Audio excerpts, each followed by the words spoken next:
They're escorts. They don't work for him. They don't work for him. They're independent escorts, right? Did he 1099 them? Yeah, I mean, yeah, exactly. Like, speak to that a little bit. What do you guys think about that? Well, the sex trafficking aspect of it, and again, I got some of this information listening to Nancy Grace, which is not always the most. This is where people are getting all their information. Yeah, So, dude, at least you dropped that. You let everybody know it came from Nancy Grace. Nancy Grace, not always the most unbiased. Oh my God, that woman! source. I almost failed the bar because of her. She pissed me off so bad listening to her between two nights at the bar. She just makes me so mad. She's such a prosecutor. You know what I mean? She got me so mad. I'm like, I don't want to be a lawyer. If that's what happens, I don't want to be a lawyer. That's what I become. Yeah. So what I heard was that the incident where Cassie was getting beat up in the hotel, Right. it was during the middle of a freak off session. She decided she wanted to quit. She was like, I'm done. They were like a day or two into it or something. She's like, I'm done, and she got up to leave. Diddy comes running down the hallway in a towel. I mean, saw you see that. him. Everybody saw that. Everybody, and he's still in a towel. Right.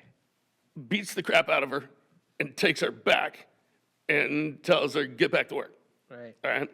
At that point in time, it has to be, the sex trafficking has to be through force, duress, or coercion. And they're showing that. They're showing that, and I saw some of the testimony. They're trying to show the grip he had on her career-wise, too. There was a lot of testimony about the grip he had on her career-wise, the coercion. And The coercion. Right. Now, the fact that she later on says, I miss our freak-offs, okay, that's a good point for the defense. They're going to use the domestic violence thing, you know, like the battered victim thing, Yeah. you know? But all the prosecution has to show is that one time, he used force, duress, or coercion in order to get her to participate. And I think her testimony there, well, it gets past JOA after the states, after the government's. It's up to one time. Yeah, it's gonna go to the jury. But reasonable doubt still arguable. What do you think of that? My problem with it, though, is she constantly is involved with her text messages, with her actions. I believe at one point in time, she leaves her husband that she's currently with now, Oh, yeah. what I heard, and goes back to Diddy again.